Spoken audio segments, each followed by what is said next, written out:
Hola, buenas. Bienvenidos a este podcast que quise crear con mi compañero aquí, Felipe, Oh, dueño de hola, la, hola, ¿cómo están? dueño de la cuenta de Kairua Design.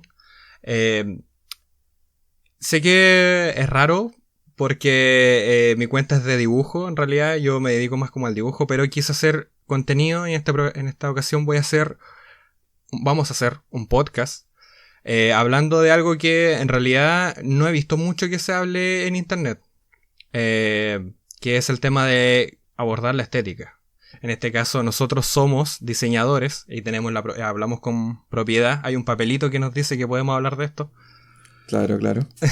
Entonces vamos a abordar este tema.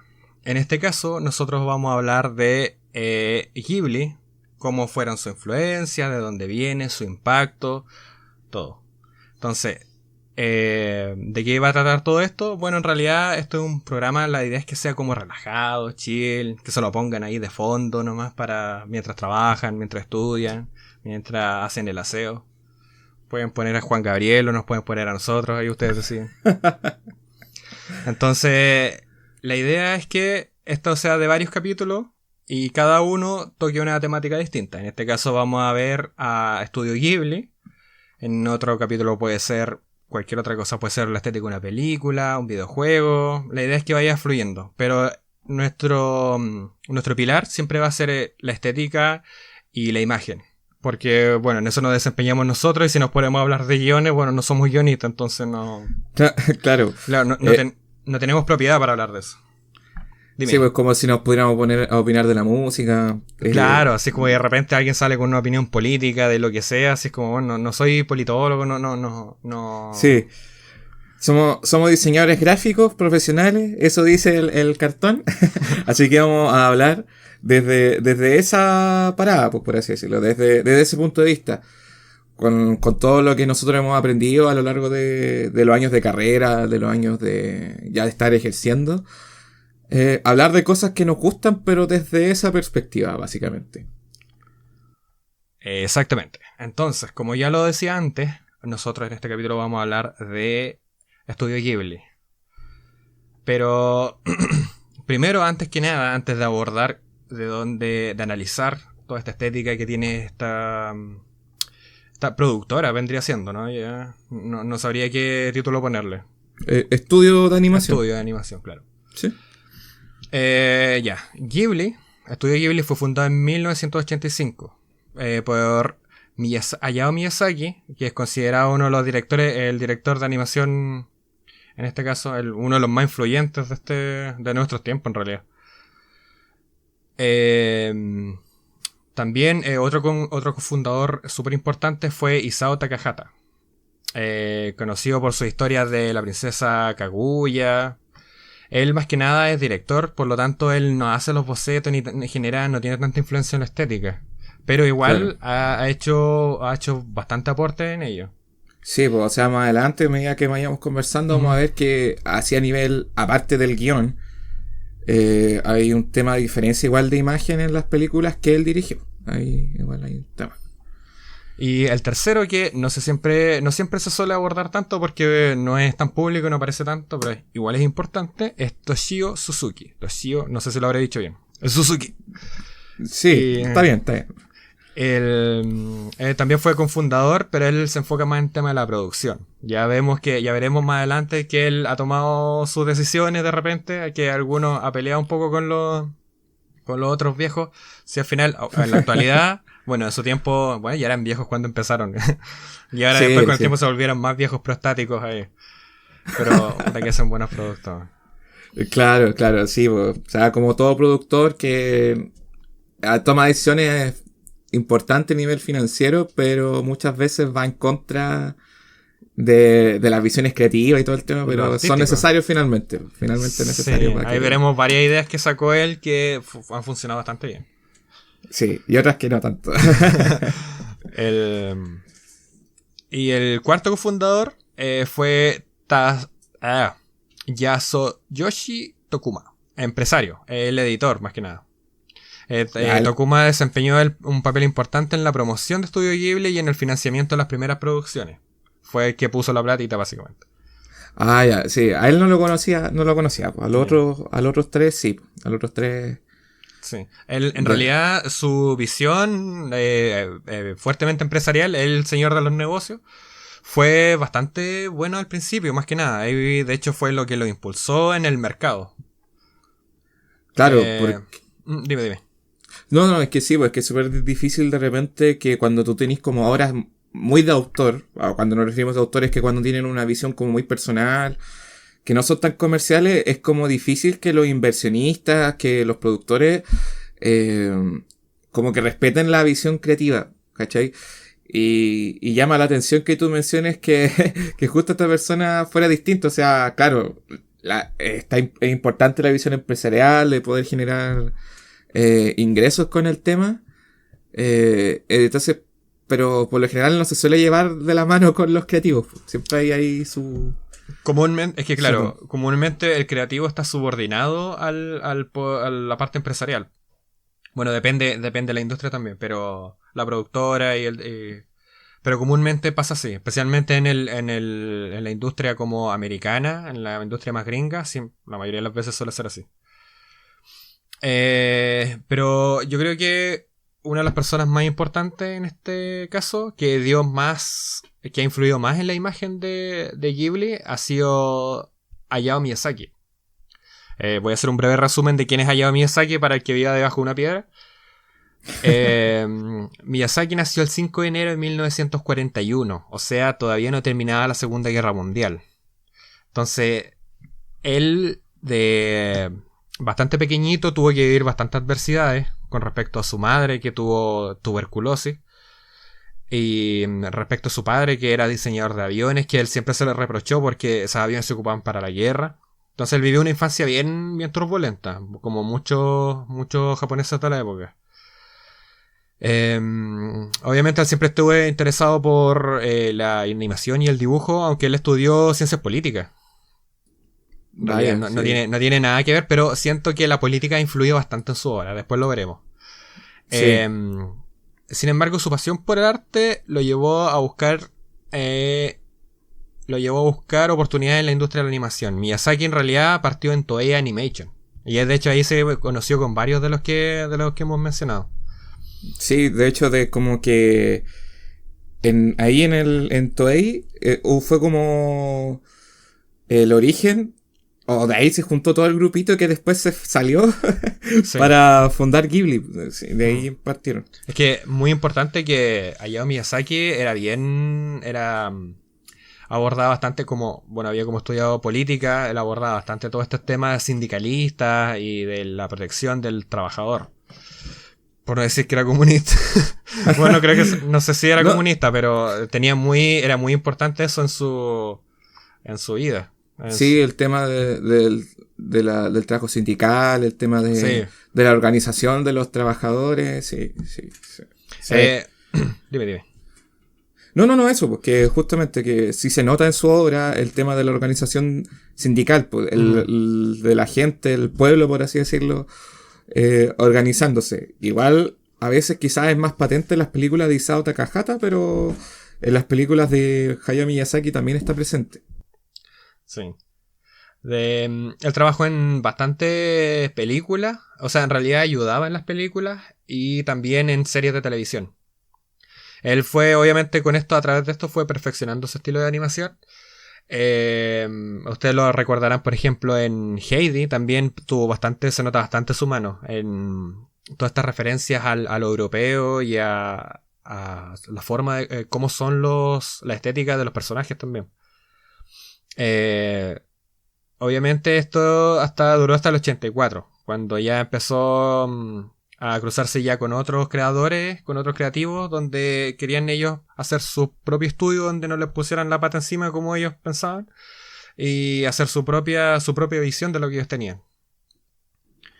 Sí, pues. Eh, Obviamente, por eso mencionamos que Miyazaki es como un poco el corazón, el motor creativo de, mm, del estudio. De hecho, Eh, de hecho, sí. bueno, ya para nadie ¿cómo se llama? para nadie para todos es bien sabido cómo es su estilo ya, los temas que aborda y todo. Así que eso lo iremos viendo más adelante. Recibió varias premiaciones también. En el Festival de Venecia, ganó un Oscar. Entonces es una persona que es muy, muy, muy potente en lo que hablaremos próximamente. En lo que iremos explorando. Bueno, esto lo iremos dividiendo en varias preguntas. Y en medida que las vayamos respondiendo, iré avanzando el programa. La primera pregunta que abordaremos es ¿cómo ha influido el director y el cofundador Miyazaki en la estética del estudio Ghibli? Bueno, es buena pregunta, Sí. potente. Y bueno, yo creo que tú mencionaste un poquito, ahora cuando mencionaste Heidi, cuando mencionaste... También estuvo en el Castillo de Cagliostro, sí. en el Lupin III. Que Lupin III hasta el día de hoy saca películas. Un Sí, personaje... y súper buena. Tú lo mencionaste todo, que él recoge un poco esto de la estética europea, y no es coincidencia tampoco que la mayoría de las películas que él dirige son adaptaciones bien libres de libros de autores europeos, justamente, en donde nosotros, bueno, podemos ver estos paisajes como muy, muy rurales, con un verde súper intenso. Algo que veíamos desde Heidi, como habéis mencionado. Así como un poco tratando de emular que, aunque fueran parajes que fueran japoneses, de la ruralidad japonesa, toma mucho así como de la estética de lo que nosotros vemos en las fotos de los Alpes o cosas así. O sea, se nota que él toma mucha inspiración no solo a partir de la literatura, sino también a partir de la geografía, no sé si estará correcto decirlo, así como de los mismos paisajes que son de este continente. Sí, no solo la geografía, sino que también de la arquitectura. Sí, Porque si sí. tú ves como Kiki, la repartidora. Ah, sí, eh, Kiki, la bruja, sí. bueno, en realidad en casi todas sus películas, pones Castillo Ambulante también es bastante patente. En esos paisajes que son como, en esas calles que son media francesas. Bueno, en los mismos carnavales que se hacen. Pero yo siento que hay un símil, bueno, no se ha dicho, creo que no lo ha dicho él oficialmente, pero me parece un símil entre él y Tolkien, en ese sentido, en el que se alaba, o sea, no se alaba, pero se tiene bastante en cuenta la ruralidad, la vida rural de las personas, y en versus la vida industrial, la vida de ciudad. Que uno se presenta como una fuerza que lo arrasa todo, la ciudad, y la otra se presenta como una visión más noble. No sé si puede ser igual. Siento que Hayao Miyazaki lo equilibra más un poco, como que las cosas deben convivir, como que las cosas tienen sus contradicciones pero deben convivir. En total, Tolkien es un poco más firme en esa decisión al decir que lo industrial así es el monstruo y no debe existir. Y lo rural es lo que de verdad es lo bueno. Pero ahí ya Claro. hablaremos de diferencia entre Oriente y Occidente, porque igual yo creo que hay cosas que chocan un poco en su visión. Pero me gusta que una cosa bien particular que tiene Miyazaki es que no romantiza las cosas, ¿te has fijado? Como que si algo es cruel, o sea, si algo tiene que ser como duro, es duro nomás, porque ¿cachai? Es como... No sé, se ve mucho no en una castillo ambulante, en el viaje de Chihiro, cuando el personaje que es como un dragón, se me olvidó el nombre, disculpa. El Haru. Haku, sí. Haku, sí. Haku. Haru. En una parte Haku se transforma como en un dragón y está siendo atacado. Y en una parte sangra y bota mucha sangre y a borbotones. Y eso, claro, en una película como familiar, por lo menos en Occidente, no se suele ver, ¿cachai? Pero es una situación dura y las situaciones duras tienen que ser así, pues son chocantes. Y eso no tiene por Es qué que necesariamente ser malo. sí, o sea, la realidad no siempre Ujú. es tan bonita, y bueno, él mismo yo creo que pasó una infancia dura, y, y así como muchos como él cree que en cierta forma las infancias están como preparadas como para hablar de temas un poquito más más duro, serio. claro. O sea, sí, más duro, pues mostrar las cosas como son, es decir, cuando estás enfermo, cuando estás herido, lo más probable es que no tengas buen aspecto, que sangres, entonces él no oculta esas cosas. A No. diferencia aquí de en Occidente, que no es malo, no estoy diciendo que una cosa sea mala y que la otra sea buena. Son cosas distintas. Sí, son visiones bastante Eh, distintas. Lo que me gusta igual sí. de... dime. No. Es que lo que me gusta que rescata bastante Miyazaki es el costumbrismo de la vida, de los entornos que crea. Por ejemplo, si crea un pueblo, ese pueblo tiene vida, o sea, los personajes como cuando llegan ahí, ya hay una vida hecha ahí, ¿cachai? La gente ya tiene como su rutina y todo, y este personaje llega como que desconoce, ¿cachai? Como que está recién llegando y no sabe cuáles son la rutina que tiene esta gente, no sabe, pero ya ellos funcionan, esté el personaje o no esté. Y Claro, eso me gusta porque en cierta forma como que le da un detalle que otras películas no tienen. Yo creo que eso es parte como de la magia que tiene este productor. O sea, sus películas, esos detalles que ponen. claro. O sea, sí, o sea, hace sentir que los mundos en los que participan los personajes, como tú has dicho, se sientan vivos desde antes que el personaje interactúe con este. Es decir, ya hay construcciones, ya hay gente con rutina. Entonces, sí, absolutamente. Ujú. Y así, bueno, como a grandes rasgos, como habéis mencionado, lo que vendría siendo lo que aporta Miyazaki, porque, a ver, Miyazaki si hace borradores, si hace em, storyboards, hace todas estas cosas, se ha mostrado que lo hace también en base a acuarela, es decir, hay un estilo por parte de él. Es una persona muy pictórica. O sea, todo lo tiene que ir viendo en imágenes. Y yo creo que eso es algo que nos influencia bastante a los que hacemos. Trabajamos en imagen también, pues. O sea, comúnmente somos personas que vemos las cosas en imágenes, más que en datos o en abstracciones matemáticas, por ejemplo. Yo creo que, por ejemplo, a muchos se les hace difícil la matemática por lo mismo. Porque no la pueden imaginar en imagen. No Sí, sé. no, de hecho, así como paréntesis, yo antes pensaba que era común pensar en imágenes. Claro. Yo pensaba que, claro, yo siempre he pensado en imágenes. Cuando me describen una situación, yo ya me estoy creando la situación en la mente, es decir, ya la estoy visualizando. Yo pensaba que eso era común y resulta que no, pues la mayoría de la gente tiene pensamiento, ¿cómo era? Más abstractos, pues. O sea. No, lingüístico, es decir, cuando tú le hablas de algo, primero visualizan la palabra como tal, sí, literal la palabra, Uh-huh. y no visualizan la imagen. Entonces, claro, en cierta forma los que trabajamos en esto, que es la industria creativa, primero lo pasamos, o sea, lo creamos todo primero a partir de la imagen y después vamos, vamos como viendo el resto, pues así. Sí. Primero, Uh-huh. que, Es como que siento que, bueno, el mismo Miyazaki lo decía, pues siento que como que la historia y las cosas se van manifestando. No es que se vayan creando, no es que, obviamente uno es el motor de esas cosas, pero, por ejemplo, no sé, pues va un ejemplo súper burdo, pero siento que resuena bastante. Tú escuchas música y no sé, pues te imaginas así, qué sé yo, una pelea entre titanes, ponte tú.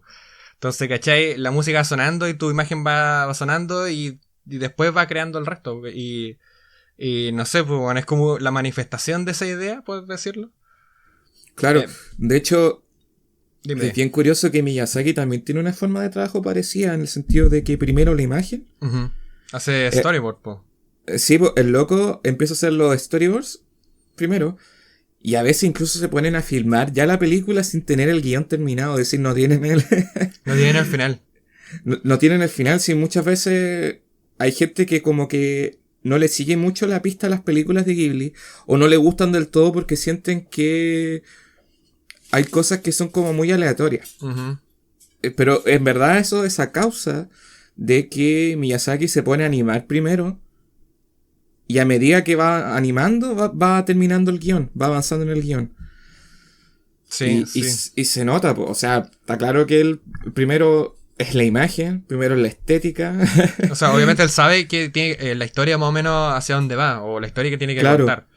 Pero es como que, bueno, por eso te decía, él creo que en un documental lo dice, que que las historias, o sea, él trabaja para las historias. No es que él cree una historia y las historias emanan como de él, sino que la historia existe y se va manifestando a través de él. Lo cual es una visión bastante romántica dentro de todo. Pero siento yo que es súper auténtica. Sí, Porque, de hecho, eso que tú decías del que no tiene guión o que de repente las historias van como de un lado y de repente agarran un camino cualquiera, así como, no sé. Me pasó mucho cuando chico y vi eh, el viaje de Chihiro. Cuando yo vi el viaje de Chihiro por primera vez, yo dije así como, esto no es cualquier película, viejo. Esto no sé, no la entiendo. Porque no es que no la entendiera y me cayera mal, sino que al todo lo contrario, me gustaba más. Porque nunca sabes hacia dónde va a ir. Sino que de repente, de un momento a otro, estás como en un prado, ¿cachai? Y de repente hay dioses, y de repente esta chica es como que trabaja ahí, pero después se va, y después hay unos personajes son malos, y después otros son buenos. Es como que todo va fluyendo pero al mismo tiempo es como tan aleatorio, pero va con tanta naturalidad que te atrapa, viejo. Eso es lo que me gusta. Yo creo que sí. esa sensación como mágica, esto yo creo que va a ser uno de los mayores aportes de Miyazaki. Aparte que él tiene una visión, siento que bastante onírica. Sí, eso te iba a decir que como que su aporte, su influencia, bueno, primero que todo es la naturaleza, ¿cachai? Ujú. Eso está patente en todas sus películas. La magia, es decir, creo que películas dirigidas por él, creo que no hay ninguna que sea así como... En lo que el viento se levanta, me parece que es como la más... La que Sí, uno podría decir que tiene menos elementos mágicos, y, pero no menos oníricos, porque hay muchas claro, situaciones oníricas. sí, sí, de hecho hay una escena bien característica cuando el chico está en el techo y se imagina los aviones, ahí Ajá. está el tema onírico. Pero o, o la del meme cuando el tipo está anotando y hay como mucho viento por alrededor de él y dice, me quedan 5 oh, minutos sí, para entregar el trabajo. es bueno eso. Claro, sí, siempre está presente esta cosa de magia, de Mm. magia de... De salirse como de lo cotidiano, de lo material, diría yo. Sí, y lo otro sería lo europeo. No está presente en todas las películas, porque hay películas que son muy japonesas, El viaje de Chihiro, que sí Ujú. fue. Pero sí hay que decir que está presente esta atracción hacia lo europeo, hacia lo... O sea, la arquitectura, los mismos aviones. Uno podría pensar que, pero mira, él es hijo de una persona que diseñaba aviones. Pero resulta que los aviones que mayormente aparecen en las películas son de estilo europeo. Claro, de me la... recuerda mucho como al estilo steampunk. Sí, Yo creo que absolutamente. podríamos hacer igual, no sé, tomar por ejemplo al viaje de Chihiro y lo vamos descomponiendo y vemos qué elementos pueden haber ahí, pues. Simbólicos también, es una persona muy simbólica. Sí. Por ejemplo, en el viaje de Chihiro, bueno, aunque están los elementos europeos presentes, pero en este caso no son tan... Es que, hay igual como te decía antes, hay como una separación entre como lo industrial y lo rural. Como que lo rural siempre tiende a ser más auténtico, como que... Y lo otro tiende a ser como una manifestación de lo plástico, como de lo creado, ¿cachai? No es auténtico. Ahora voy a explicarme. Por ejemplo, Yubaba tiene como toda esta manifestación cultural, así como todo es como japonés, ¿cachai? Comillas japonés, pero al final si tú te das cuenta detrás de eso, detrás de ese lugar, no es tanto, es todo muy industrial, es todo muy maqueteado, todo muy creado. Entonces si vamos donde la hermana, las cosas auténticas, pues ella vive en ese lugar, su casa es así, pues, ¿cachai? Ella no oculta nada. No, Claro. no es una estética, no es como... Me da risa mucho cuando esto se asimila bastante como a esos lugares turísticos donde hay gente que baila y hace como manifestaciones culturales, pero en realidad no es gente que está ahí porque le nace generar esa cultura, sino que es porque está preparado para turistas. Yo creo que es como esa es la sensación, ese es el símil que podría encontrar. Oh, cuático. No lo había pensado así. Sí, No, o sea, no. es que igual yo creo que eso se va en las hermanas también, ¿eh? Yo creo que eso se manifiesta como muy simbólicamente en las hermanas, porque son iguales. ¿Cómo que se llama la hermana? Yubaba y la otra, Zeniba. No. Ah, sí, sí, Yubaba Senía. y Zeniba. Yubaba y Zeniba son hermanas y son exactamente iguales. Yo creo que podrían ser un simbolismo de las personas. O sea, las personas de campo son físicamente iguales a las de ciudad. Pero mientras tanto en la parte industrial es como es avariciosa. Y si tú te fijas como en el entorno de Yubaba, es todo muy barroco, es todo muy saturado, es todo muy exagerado. Y al mismo tiempo tiende a tener como estamentos. Si te fijas que está como todo muy separado. Hay como salones, estos salones como barrocos antiguos, donde te van separando. Sí, de hecho, yo decía que ahora haciendo memoria, yo decía que la película El viaje de Chihiro no tenía tantos elementos europeos, pero ahora que lo pienso, la misma oficina de la bruja es súper barroco, como tú decías, y decir, todo el resto es japonés. Pero es como comillas japonés. Sí, es como tú decías, como para vender una experiencia turística, porque finalmente vienen muchos seres a vacacionar, a descansar ahí, y le venden la pomada de los baños japoneses, le venden la experiencia de los baños japoneses. Sí. Pero la bruja vive en su oficina y todo el tema es todo muy europeo, muy entre turco, europeo, como toda esa... Sí, pues muy saturado, es como muy sí. como de rey. Es como ya es una reina que está ahí, apartada además de todo, porque para llegar a ella hay que pasar por muchos salones, que son como barreras gigantes de distancia contra ella. Entonces si vamos, por ejemplo, a la casa de Zeniba, ella es todo lo contrario. Ella vive como en una casita, como en un campo, sus cercas son de madera. Ella es como la ves. O sea, ella no busca. No tiene otra intención. Ella te dice tus intenciones directamente. Claro. Su casa es como hogareña. Todo es un solo espacio. Tú llegas directamente donde ella. Y obviamente ella es mucho más tranquila y ella es como el lado positivo. Como lo bueno, por decirlo así. De hecho, el mismo personaje del Kaonachi, del Sí. Sin Cara, vemos como él se angustia, como él se obsesiona con todo cuando logra entrar a esta parte falsa de todo Uh-huh. de los baños japoneses y Bueno. recién adquiere tranquilidad, por así decirlo, cuando deja todas esas cosas de falsa y poco auténtica atrás, cuando deja todo y decide quedarse con la otra bruja.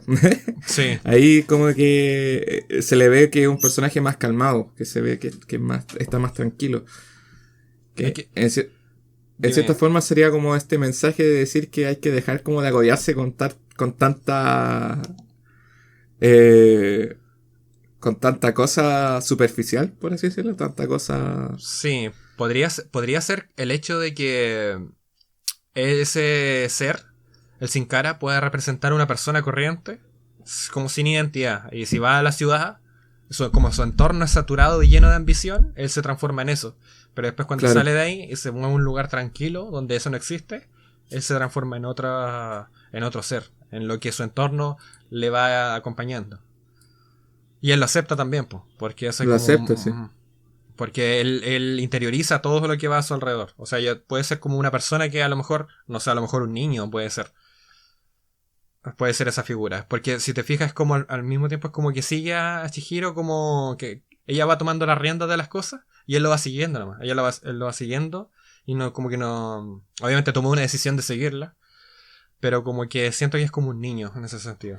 Es que sí, pues, literal, como tú mencionabas, de que interioriza todo, también hay una parte literal en eso. Po. O Ujú. sea, Sí, pues. cuando empieza a consumir a los trabajadores de la casa de baño, interioriza la voz y la actitud primero de la rana. Ujú.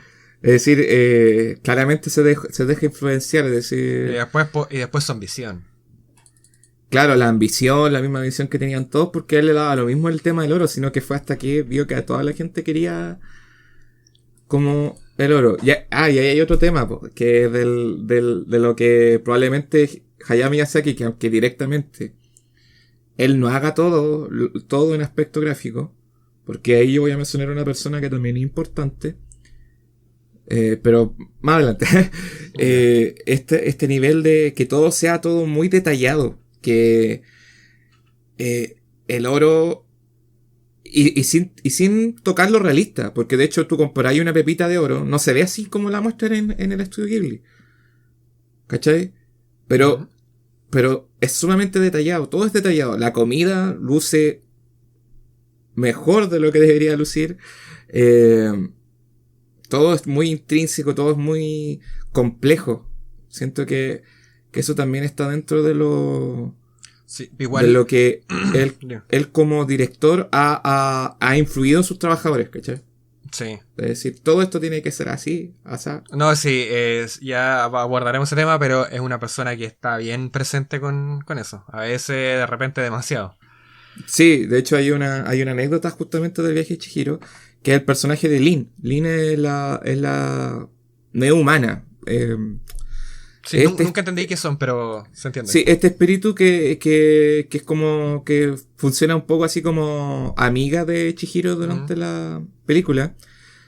El mismo hecho de que Miyazaki quería que ella no luciera humana.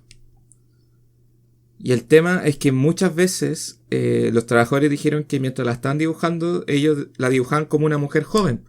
Ya.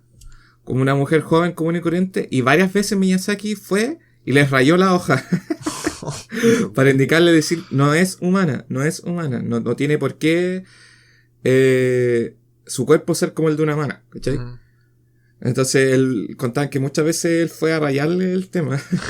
Entonces, Sí, igual ahí, claro, igual ahí tiene que ver un poco la cultura japonesa de trabajo también. sí. Como del maestro y el subordinado.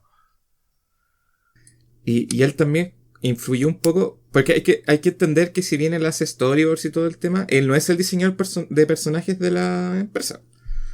Esto está a cargo de otra personita, que se llama Katsuya Kondo. Que él es el creador del famoso estilo Ghibli a nivel de personaje hablando, solamente a nivel de personaje. Esto de los personajes que salen un poco del canon que siempre ha estado presente en el anime de... Ya, sí, tienen ojos grandes, pero son personajes cuyo, no sé, su cabeza tiene una relación más, una proporción más normal con respecto al cuerpo, su ojo, sus caras también, y es como una especie de belleza distinta. Este compadre ha estado desde los inicios de Studio Ghibli, así que yo no dudo que su estilo fue desarrollado a partir justamente de esta forma de trabajar y esta forma tan severa, por así decirlo, que tenía Hayao Miyazaki Ujú. con el tema de la estética de los personajes. Porque, claro, eso ya se veía como en sus trabajos anteriores, pero aquí está como pulido, está como que él perfeccionó esa fórmula.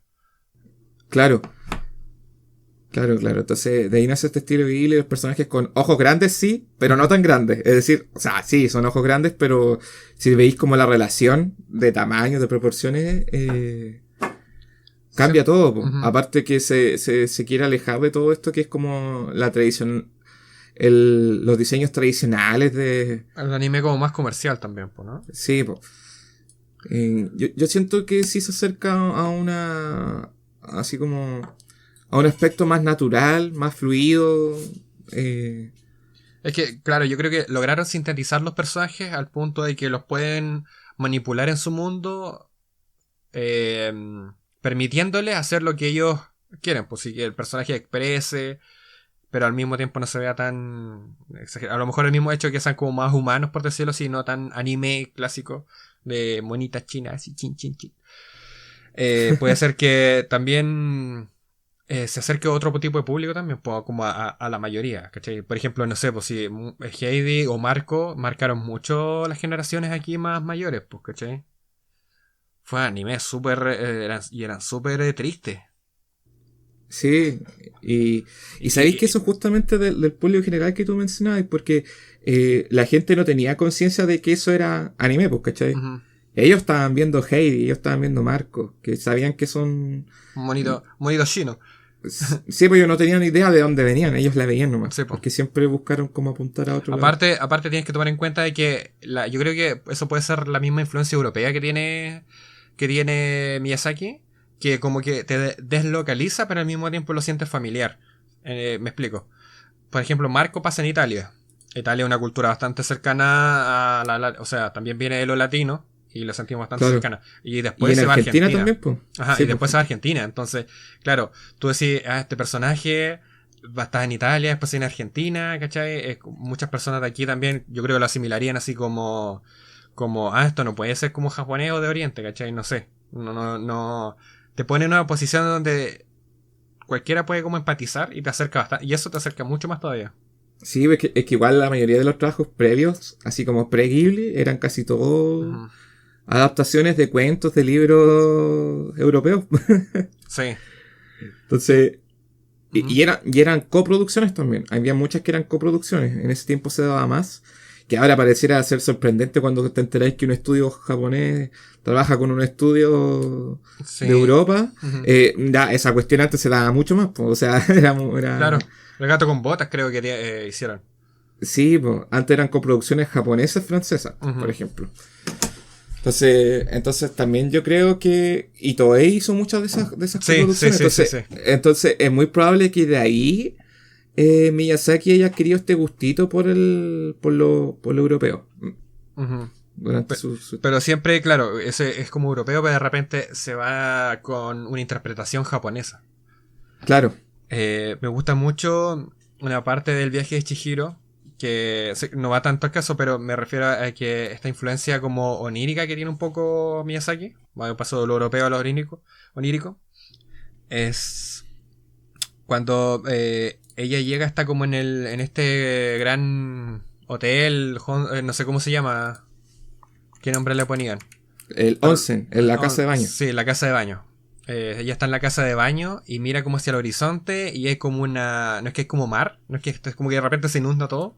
Sí, puro mal, puro mal, Y, puro mal. y hay como unas casas a lo lejos y hay unos terrenos, pero y tú dices, o sea, yo por lo menos me lo preguntaba, así como, ¿y hay quién vive? Así que, ¿quién habita eso? ¿Cachai? ¿Quiénes son estas personas? ¿Y por qué hay casas si son espíritus? O sea, ¿cachai? Sí.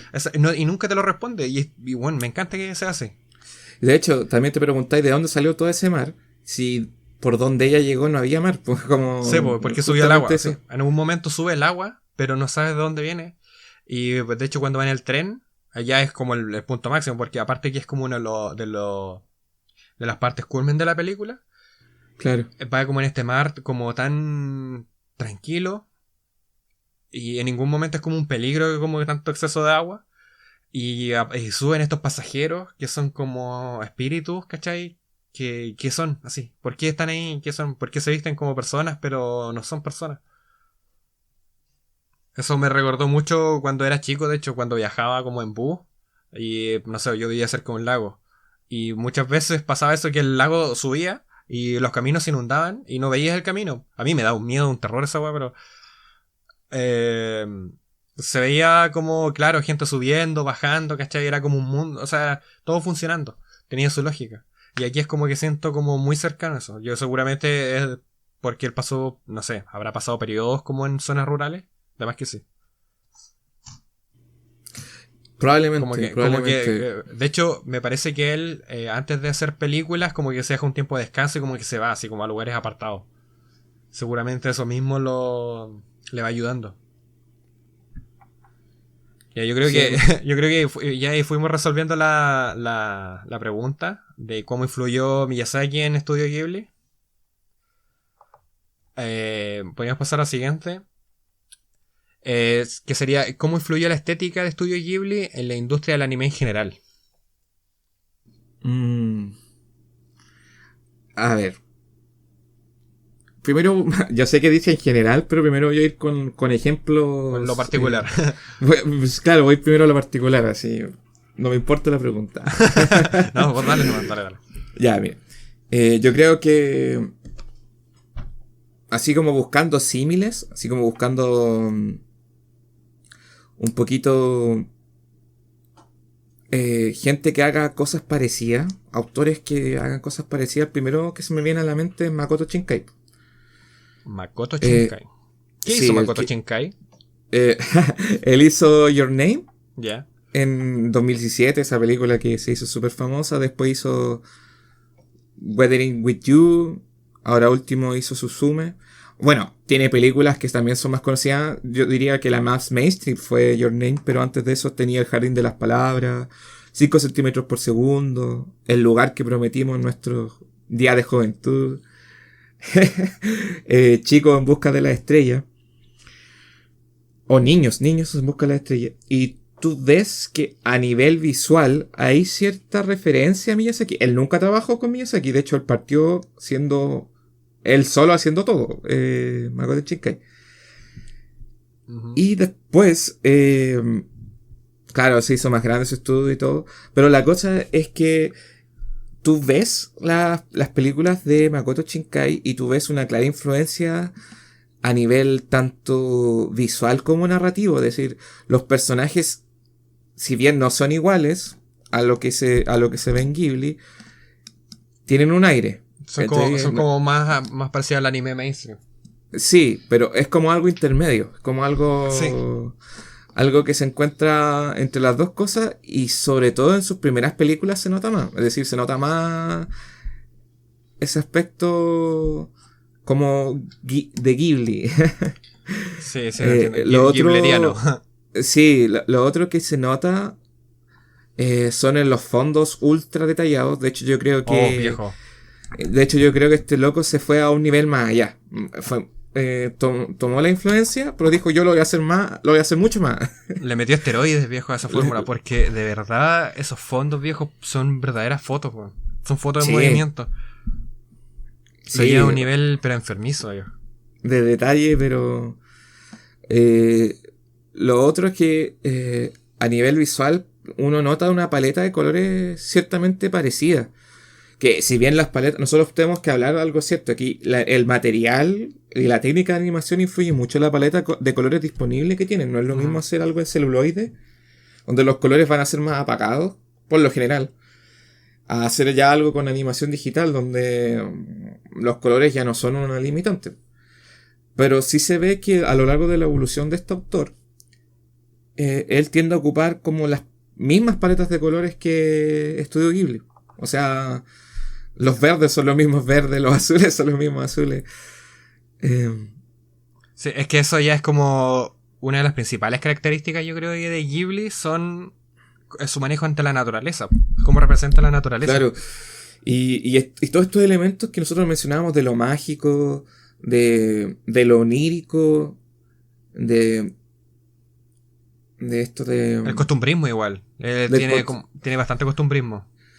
Sí, de hecho yo diría que en las películas de Makoto Shinkai hay más elementos de costumbrismo que en Ghibli, pero ciertamente está la influencia. Yo creo que Ghibli dio así como los pasos, abrió las puertas, porque hay que decirlo, Ghibli nace en una época donde lo que más se veía eran los super robots.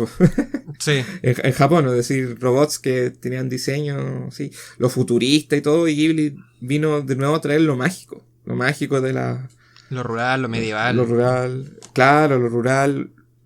La fantasía tanto de acá como de allá. de otros lados del mundo. Ahí igual... Dime.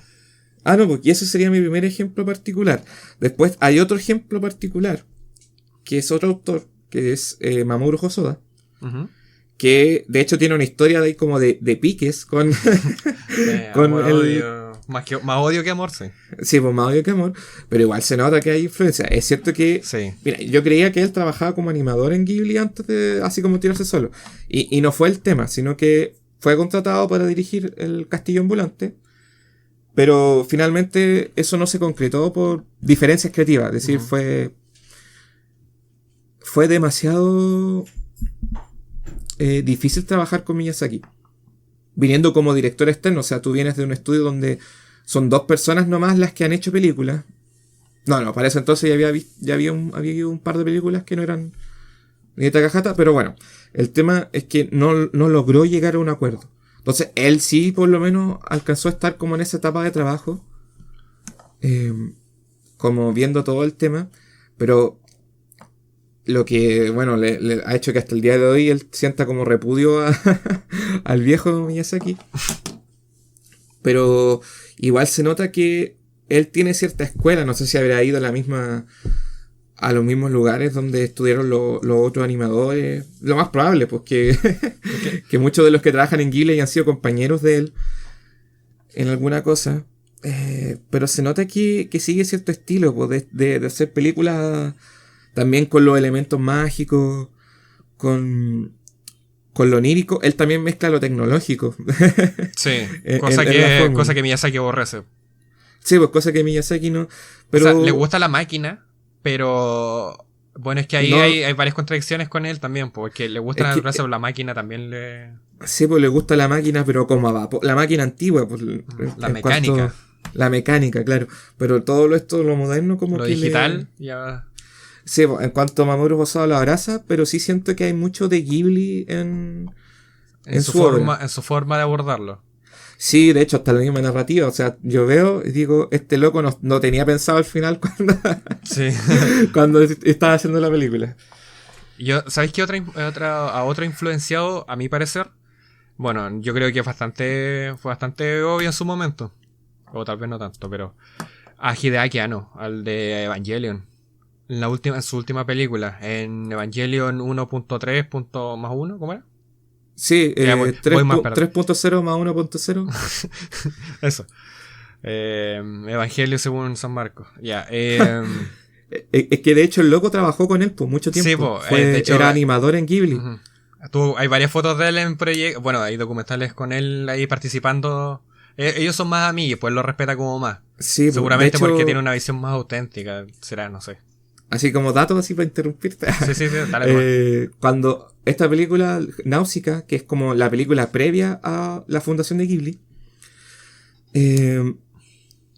Hayao Miyazaki le encargó a Hideaki Anno hacer un manga para la película. Ya. Y así fue, pues. Pero Todas esas cosas. lo hizo Hideaki Anno, yo pensé que lo había dibujado el mismo Miyazaki. O sea, no me acuerdo cómo fue el tema, pero tengo entendido que Miyazaki estuvo muy involucrado en el tema del manga de Náusica. Ya. Y de hecho, ahí tú pudiste ver la influencia de lo que fue Evangelion después. Pero ya, dale. Sí, Dale. por las máquinas que ocupan los personajes. Es que este gallo había como, antes de saltar de su penúltima película a la última, el gallo, bueno, siempre, para nadie es sorpresa que está en una depresión, pues, cosa ver su obra. Pero su última película había sido bastante, no sé, como que te dejó como un sabor amargo. Y en la última es como que hay un rayo de esperanza así, pero brutal, viejo. Es como que renace, es como que, no sé, vuelve el rey, ¿cachai? El rey Sí, perdido de Gondor, weón, ¿cachai? A portar su corona, porque cuando tú ves su obra, hay como una pausa en donde están como en un refugio de humanos, y es como, ahí hay mucho costumbrismo, cosa de que claro. igual tenía más o menos la Evangelion, pero como más urbano, pero aquí es como más rural, se fue directamente a lo rural. Y es como esa vida simple, la gente, ¿cachai? Ahí hay demasiada influencia. Y la otra es como en la forma de hacer los detalles.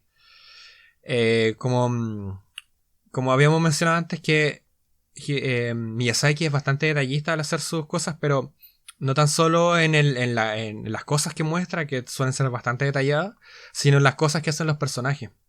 Una cosa que me impresionó bastante, yo lo vi mencionado, voy a parafrasear, pero no recuerdo quién lo dijo. Pero si tú te fijas en una parte de Chihiro, cuando se está poniendo los zapatos, ella como que se pone el zapato, le pega como a la punta y se lo acomoda y ahí sale corriendo. No se pone los zapatos y sale corriendo. Es una cuestión súper minúscula, pero te hace sentir como que el personaje, no sé, está vivo, viejo. Y eso en una película de Disney tú no lo ves, pues, ¿cachai? Claro, sí que Me da mucha risa el meme que lo compara con este capítulo de Bob Esponja donde sale como Neptuno, creo que es, cuando hace muchas cangreburger, así, pero en masa, y Bob Esponja hace una sí. sola, pero con todo el cariño del mundo y sabe exquisita. Y las otras son muchas, pero no saben a nada. Y es como así, como Disney versus Ghibli.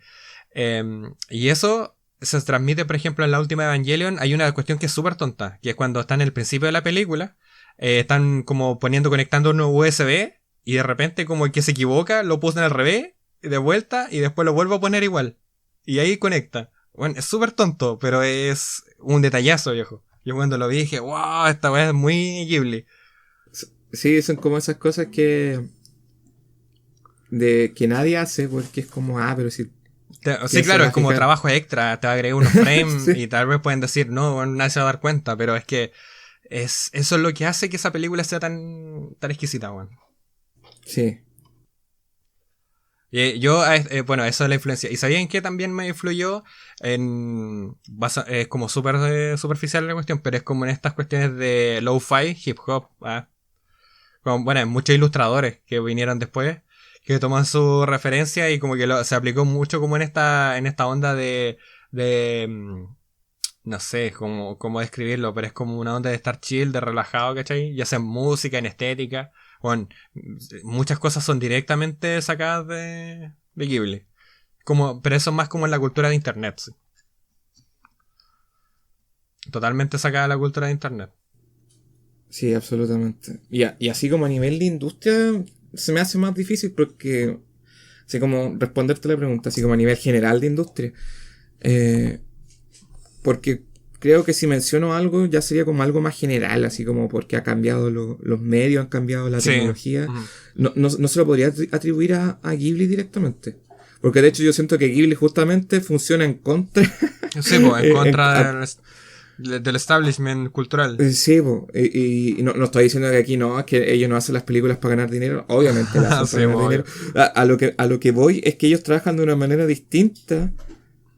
No, de hecho la forma de trabajo igual de explotada, pero a lo que me refiero es que lo que ellos hacen no es lo que regularmente hacen los otros estudios. Uh-huh.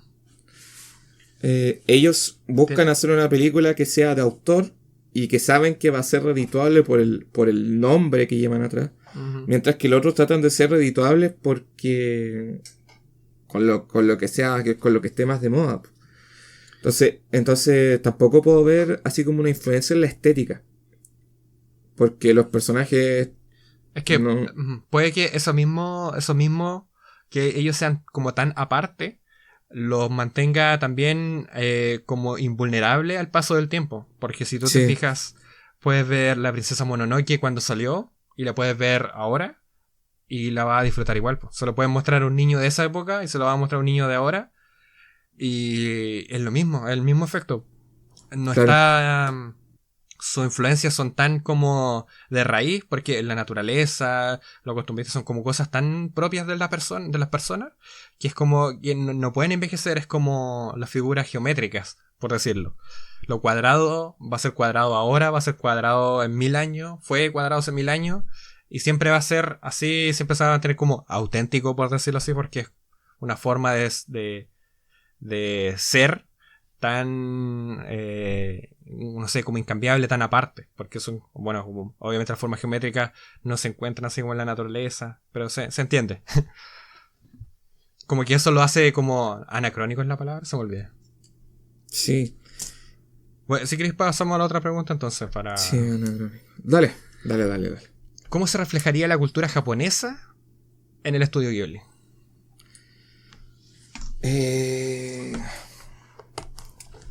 Pucha, a nivel estético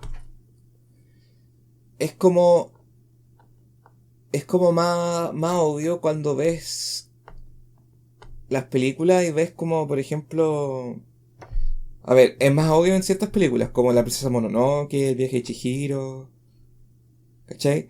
De que muestran personajes con elementos que son, bueno, son culturalmente parte de muchas de las tribus que habitaron Japón. Uh-huh.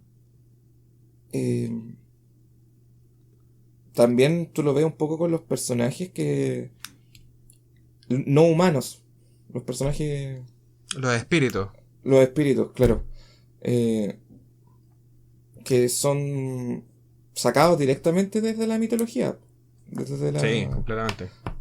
Son directamente sacados de la mitología, y creo que todas las películas tienen uno que sea, independiente de lo que se trate la película. Traen un poco el tema de los espíritus al mundo moderno o interactuando en el mundo real, o sea, rural, pero moderno.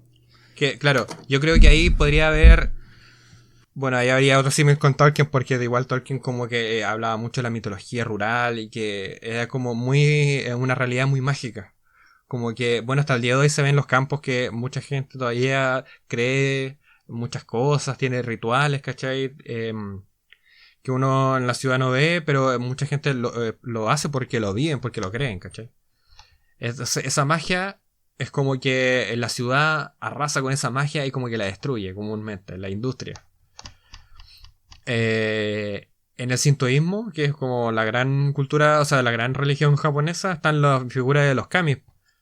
Y los kamis son como, no existe una traducción exacta porque es un concepto como muy amplio. Habrían como muchas palabras para eso serían como espíritus, como que las cosas tienen espíritu.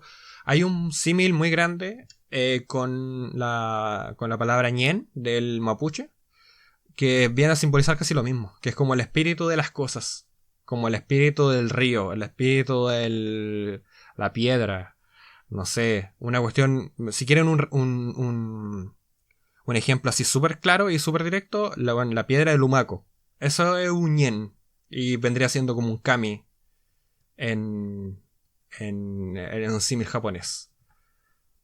Entonces siento que estas cosas siempre se van como afectando, como que todo tiene como su espíritu, y estos no son buenos o no son malos, sino que son como protectores, como que tienen su labor.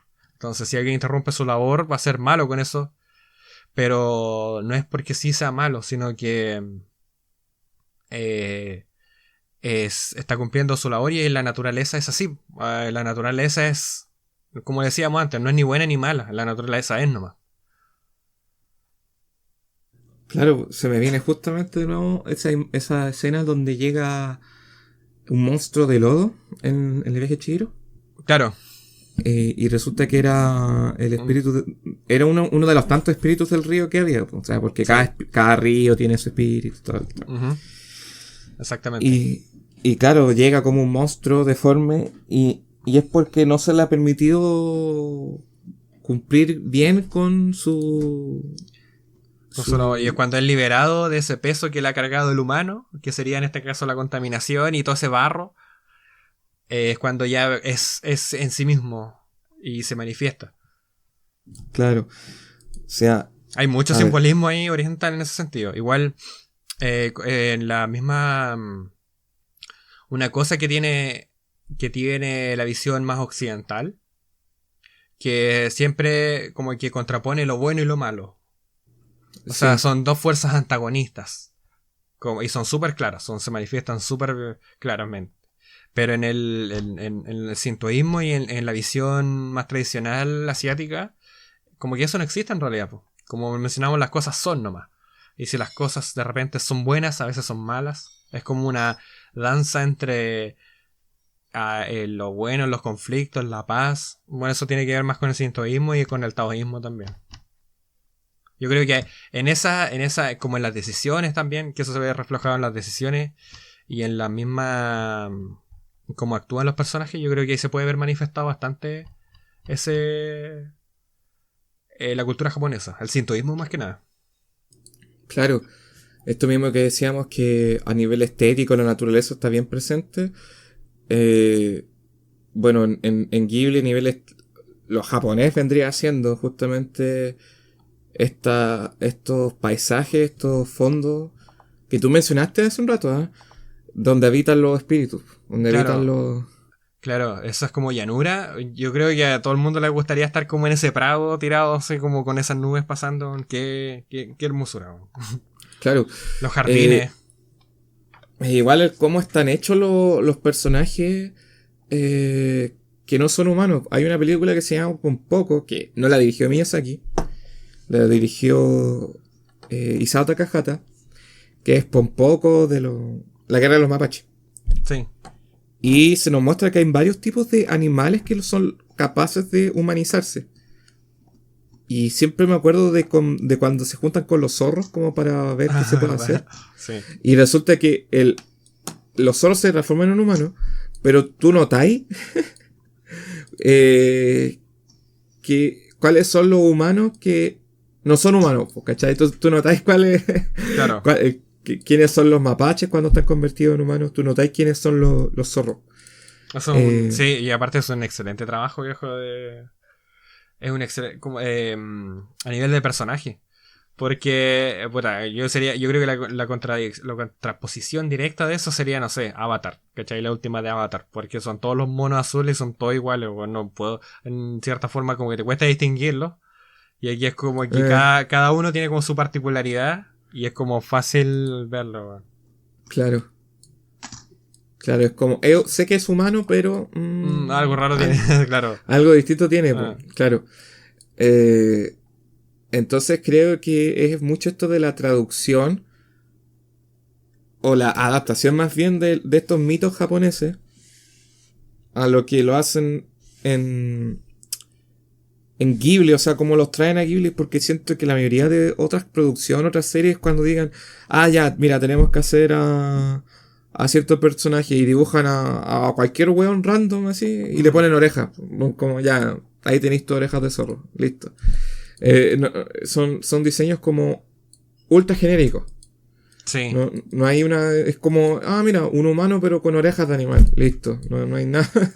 Es que también se puede escribir con el tema de como de la exigencia de la industria, porque igual sabemos que en la industria, especialmente en Japón, son muy explotadores y presionan mucho a sus trabajadores.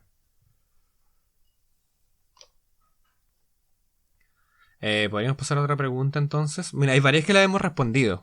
Así que yo creo que voy a ir a otra. Aquí hay una que es como similar, que sería como cómo ha influido Ghibli, cómo utiliza la estética de Ghibli para crear su mundo fantástico y sus personajes.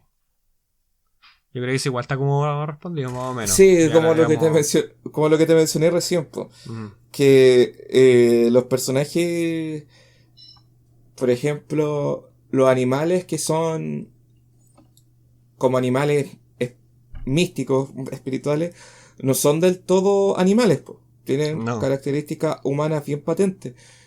Por ejemplo, el dios del bosque, en sus dos formas, tanto como ciervo, tiene un rostro... Sí, porque tiene un rostro humano. Muy humano.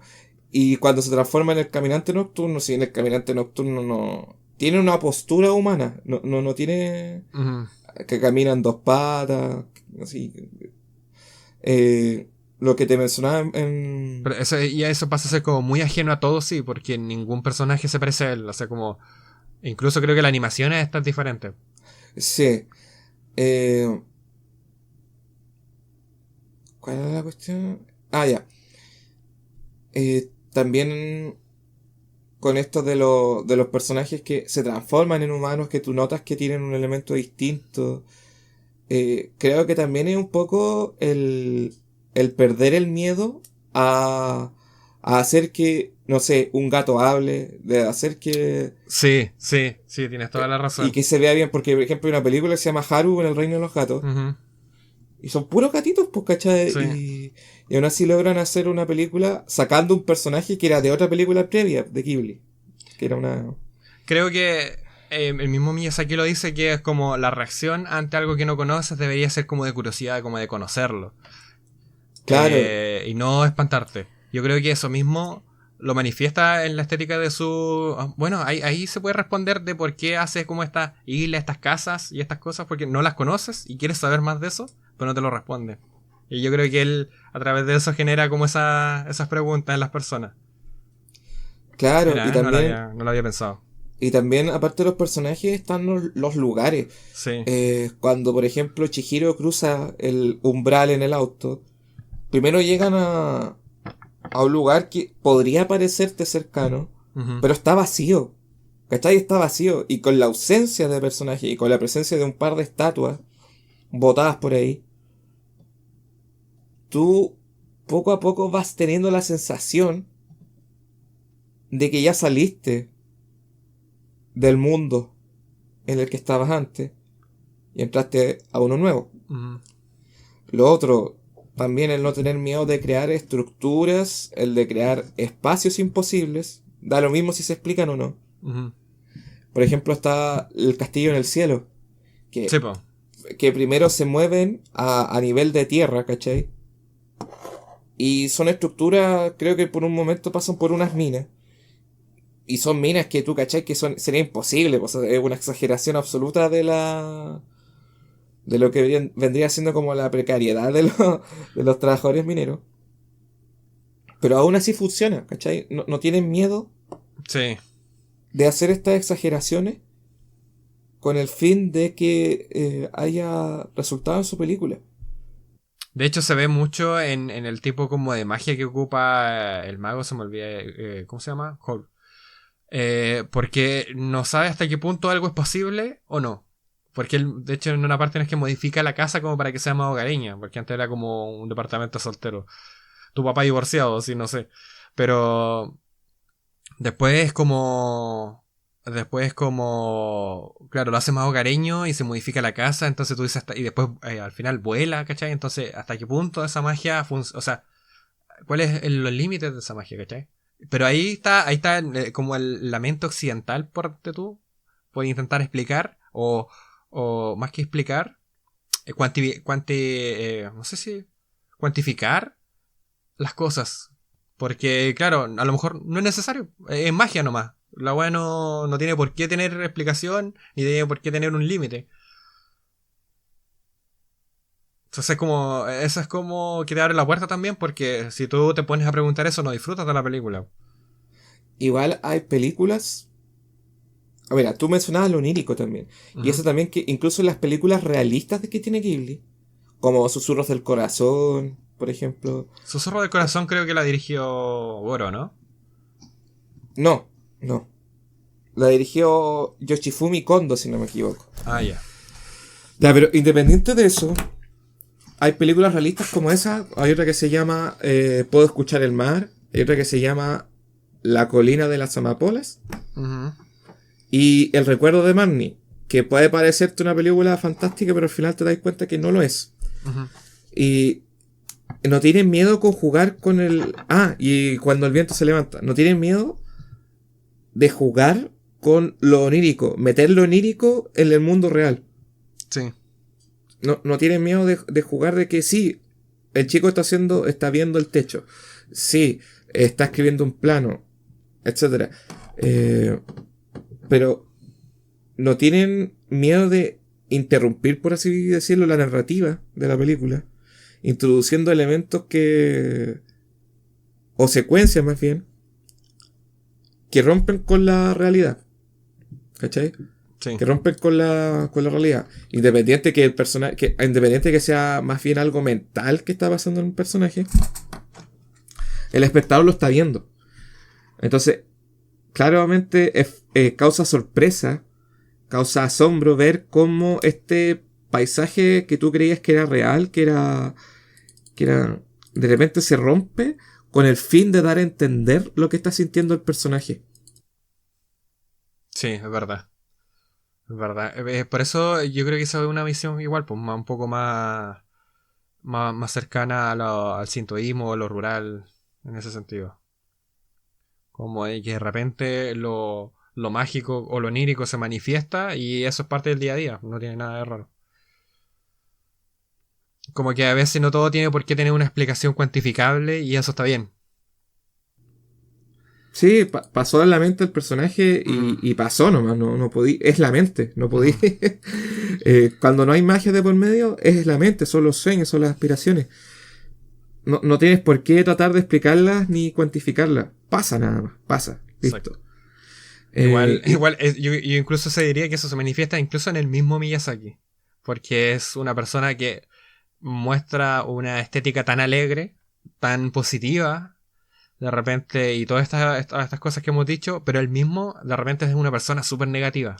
es Y es como un un viejo amargado. cascarrabia, sí, un viejo culiao cascarrabia, como el típico viejo prostático que era tu jefe y, y, y te trata mal porque eres joven nomás, así porque no sabes hacer cosas, pero nada más, así, no. Claro. Sí, como, bueno, yo creo que todos hemos tenido un jefe más o menos parecido así como que el viejo como que trabaja para no estar desocupado nomás. Pero en realidad hace rato se puede retirado y es un amargado. Sí, Es como, me da risa porque es como la antítesis de Junji Ito, que Junji Ito sus sus mangas son como muy oscuros y todo es como muy grotesco, y él es una persona así súper encantadora, po. De hecho, y Miyazaki hace cuestiones súper bonitas a nivel visual. Pero el viejo de mierda. Es un viejo de mierda, así como... No, y en este documental donde muestran la proyección de... ¿Qué película era? Cuentos de Terramar. Cuentos de Terramar, que le había dirigido su hijo, Pogoro. Y el viejo sale a mitad de película, y se fuma un pucho y dice... Oh, la wea mala. De hecho, hay una esto historia... no es cine, esto no es cine. Hay una historia bien triste de eso, así como paréntesis para añadir ahí una cosa. Sí, sí. Los libros de Terramar fueron escritos por Úrsula K. Le Guin, como ya lo voy a decir K. Le Guin, bueno, no voy a complicar con la pronunciación. Y ya habían existido intentos de adaptar la obra antes y no habían resultado bien. Y la autora estaba chata, dijo, ¿sabéis que no quiero que nadie haga ni una wea con mi obra? Se cierran las puertas a que mientras al menos yo esté viva, se hagan adaptaciones de mi libro. El tema es que a Miyazaki se le cruzó la idea de decir, yo quiero hacer una película de esta cuestión.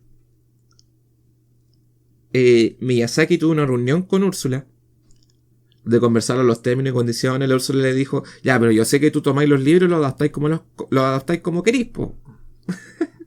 Así que prométeme que, 1, la vas a dirigir tú, y 2, me vas a dejar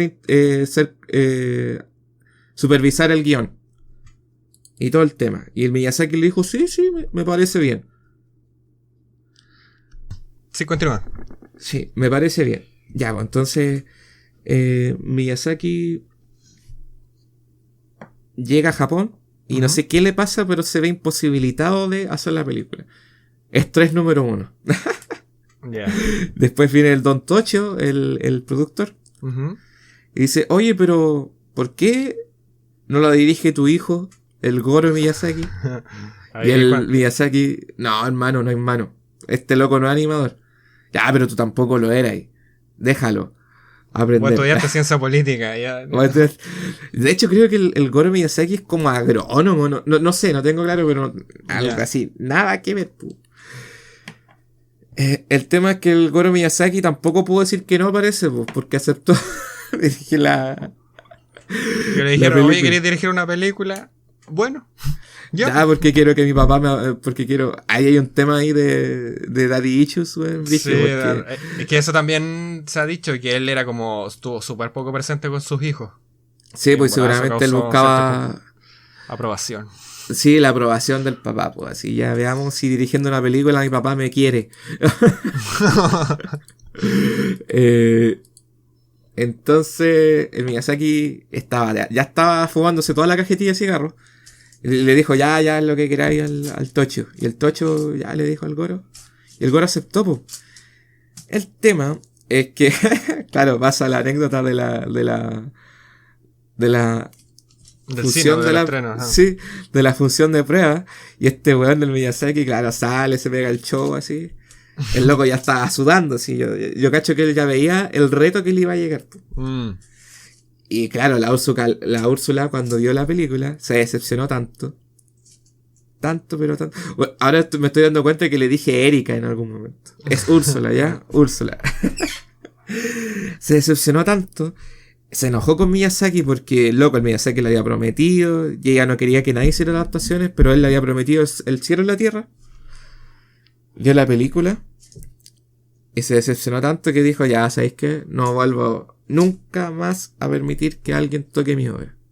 La cuestión, mueren los libros. Listo. Nadie...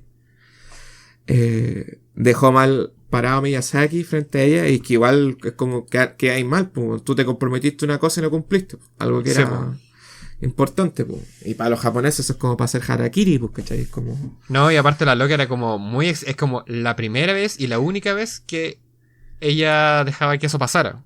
Sí, entonces, o sea, no era la primera vez, pues, porque justamente había pasado una cuestión antes. O sea, pero era como una instancia importante, porque sí, fue pues, la última, de hecho.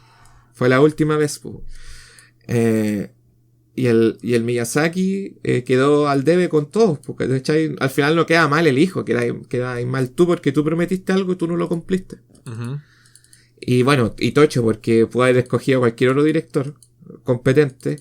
Y, y era algo importante. Y eligieron al hijo de Miyazaki por ser el hijo de Miyazaki nada más. Las cosas como son, aquí fue puro nepotismo puro, pues, weón. Como si de alguna forma el talento se heredara así por... Claro. Oye, por último me estás diciendo que el nepotismo no funciona. Wow, nunca me lo habría esperado. O sea, por último tú me dijeras que el weón desde chico había seguido el camino del papá, ¿cachai? Sí, animaba como los dioses y su historia era muy buena. Y ni era el caso, pues, sino era, era su primer contacto con la animación. Es como si a mí me pusieran a, no sé, a ser arquitecto, pues, weón. Claro. No tengo idea, pues, weón. No, pero se cae toda la weá a los 2 minutos. Sí, pues, ¿cachai? ¿Cómo se cayó esta película? Y lo único que funciona en la película es aquello que se saca directamente del libro. No hay nada así como adaptado libremente que funcione bien en esa película. Entonces, bueno, pues esa era la anécdota, porque no todas las decisiones que tomó el Yoshio fueron bueno, aceptadas. como en todo, nomás en una carrera tan prolongada que han tenido tantos años, mucha, en algún momento tendrían que meter la pata y la metieron varias veces. Sí, es que yo creo que fue una especie de movimiento comercial para decir, oye, esta es la película del hijo de Miyazaki, claro. El hijo de Miyazaki. O sea, tenemos Ghibli para rato, así es como, se muere este viejo, pero puta, tenemos al hijo, porque es que es como igual, pues no se apellida Miyazaki. Y hasta el momento hemos comprobado que no tanto, porque él mismo lo ha dicho, que Ghibli muere con ellos, pues.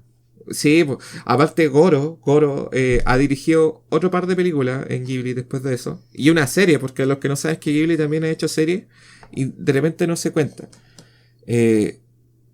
Goro hizo como director en una serie en 3D que es algo de una familia de ladrones. Y tiene buenas críticas, ¿cachai? Fue con animación 3D, tiene buenas críticas. Hizo La colina de la amapola, que yo encuentro que es una película bastante buena. No es una película... No es de mis preferidas de Ghibli, pero es una película que encuentro que es bastante competente, a pesar del tema de que el chip principal cabe la posibilidad de que fueran hermanos. Esa cuestión la encontré media... sí, es como innecesariamente raro. Sí, pero fuera de eso encuentro que es un buen reflejo del Japón de los 60, de los 70. Yo diría antes. Sí, creo que antes, pero un buen reflejo de este Japón posguerra, ¿cachai? Encuentro que es una buena película. Y después salió Erwin. Eso no lo he visto, no. Yo tampoco. O sea, sí la he visto, pero le perdí la atención. Es que, de partida, a ver, no encuentro que el 3D esté malo. Y siento que ponerse a llorar porque alguien cambió el estilo de animación es lo mismo cuando hicieron Mi vecino los llamadas. Sí. Que fue la primera película hecha en digital, o sea, tomando las nuevas técnicas de animación, hecha por Ghibli, y mucha gente, es que se va a perder. Lo mismo reclamo. Que asco que van a cambiar las técnicas. Que no es lo mismo. Ya, filo, si al final es adaptarse, si el 3D es lo que está mandando ahora, adáptate. El 3D no está malo, pero la película en sí no es la gran cosa. Es como... Sí, las críticas que he visto es que no, como que se nota que no manejan bien el 3D aún. Así como que no tiene esa fuerza de imagen que tiene el resto de las películas. Claro, y es como... puede ser una película para televisión esto, ¿cachai? No es como lo que la gente espera de que cuando sale película de Ghibli, están esperando su próxima película favorita, porque ahora, mencionando hace poco, salió la última película de Ghibli. No solamente sé que trata de una novela, pero nada más, no lo hicieron publicidad. Verdad. Pero se hace publicidad sola. Sí. La gente lo espera. Y bueno, esa es la anécdota que tenía así como para... Yo creo que ya vamos a ir cerrando ya, porque ya vamos más de la hora. Sí, yo creo que con eso ya estamos bien. Yo creo que igual tal vez muchas cosas se dejan en el tintero, pero es que es demasiado, tiene una carrera demasiado extensa. Es que sí, yo creo que sería mejor así como pescar ciertas películas más bien. Sí. Bueno, de hecho, fue lo que en parte hicimos. Pescamos el viaje de Chihiro, como que la descompusimos. No se la desmenuzamos y no pudimos abordar las demás en su totalidad porque, bueno, tendríamos que hacerlo cada una y sería el medio... sería difícil. Nos llevaría mucho tiempo. Yo creo que lo que tenemos que... Así como conversación abierta. Ajá, claro. Para más adelante, si elegimos así como hablar de cierta película en específico, y vuelve a ser de Ghibli, no sea el viaje de Chihiro, sino que sea otra. Claro, claro. Sea otra que quizás no tiene que ser de las más desconocidas, porque por ejemplo ahora yo quedé con un poquito de ganas de hablar de Arrietty Ya. y de otras películas que son de Isao Takahata, que las mencioné por encima, porque él tiene un estilo distinto, ¿cachai? Sí. Es Ghibli también, pero tiene un estilo distinto. Él experimentó más. O sea, Claro, que él no dibuja también, pues entonces no está como tan apegado a un estilo en particular, pues como más a la claro, narrativa, pero creo yo. él estudió literatura, pues entonces ahí Claro. se ve un enfoque distinto. Ujú. Que si bien, como mencionamos al principio, no es nuestro tema de dominio. Claro, porque sino son que más narrativos, tendría que. claro. Sí creo que sería bueno e importante, pero así pues, como para que no sea puro Ghibli. Claro, claro. Como No. ir alternando. Pues, así Sí, que, pero aquí hablamos como del estudio en general, ¿cachai? Como Sí, estética. Ya, yo creo que hasta aquí entonces los dejaríamos. Recuerden que las redes sociales van a estar adjuntas. Este se va a subir a YouTube también y va a estar en varias redes. Pero el principal, ay, chuta. El podcast principal va a estar en YouTube. Pueden, ya como lo habíamos mencionado antes, aquí mi compañero Felipe, que es dueño de la fundación. No te creas. fundaciones, así. No, no hablemos de fundaciones en este momento, no es muy bueno. De Kairua Design, lo pueden encontrar ahí en Instagram. Yo también estoy como Andrés Inc. En este caso los dos somos diseñadores, así que si quieren ahí algún encargo de diseño, nos hablan y nos dicen. Yo igual hago ilustraciones, de hecho de eso se trata mi proyecto. O sea, Andrés Inc. es meramente ilustración, pero ahora estoy agregando contenido nuevo, como este podcast. Y se vienen cositas como se vienen cositas. se vienen cositas. Así que... a Spotify, ¿no? Spotify, yo no sé subir Spotify. No sé, ahí lo veremos. Es que en realidad ahora Spotify como está, no sé si valga tanto la pena. Ok. Como te lo digo, pero ya yo creo que tendríamos que comenzar un poco más por fuera. Y sí, tenemos que elegir el nombre y después cuando tengamos el nombre, todos los clips van a estar ahí en Instagram, en Tistos. Antes todos, claro, ahí yo no voy a hacer live fingiendo ser un NPC, pero ahí me pueden encontrar. De hecho ya tengo algunos videos, pero son como cositas pocas, en realidad. Contenido mínimo. Entonces, bueno, eso sería todo. Como yo, la verdad, los temas, ya tenemos ciertos temas hablados, pero pueden sugerirlos también. No es nada está cerrado. Entonces, para descomponer y desmenuzar la estética, puede ser, no sé, El Señor de los Anillos, por ejemplo. Eso es una buena... es denso, sí, igual es denso. Sí, o sea, yo me tendría que ver la película. Claro, pero como nos remontamos solamente a todo lo que es imagen, tampoco nos podemos extender tanto en ese sentido. Claro. Entonces nos limitamos en ese aspecto. Así que, bueno, muchas gracias para los que nos escucharon. Si es que, para quien nos está escuchando, para las 4 personas que nos están escuchando ahora. Saludos. Muchas gracias. Y la idea es seguir haciendo esto, bueno, no sé con qué frecuencia, pero traer solo lo más posible. Y ver cómo va evolucionando, porque en una de Sí. esas, como nosotros dijimos, la idea es como abordarlo del diseño gráfico, pero en una de esas evoluciona. Claro, pueden simplemente ser otras cosas. Bueno, hablar de películas, traemos a ¿cachai? Miyazaki aquí para que nos rete ahí. Claro. O pueda hacer algo así como hablar simplemente de series, de películas. Claro, desde el claro. enfoque como espectador, ¿cachai? Ahí tenemos que ver cómo evoluciona. Videojuegos, no podemos a lo mejor no cerrarnos solamente a videojuegos. Libros no, porque los libros, bueno, se leen, no tienen una estética, pero de hecho es muy irónico que estamos haciendo un podcast de algo que se ve, pero... Los clips van a tener imágenes. ¿No? Sí. Ya. Bueno, eso. Chao, muchas gracias. Chao, que estén muy bien. Muchas gracias. Chao, chao.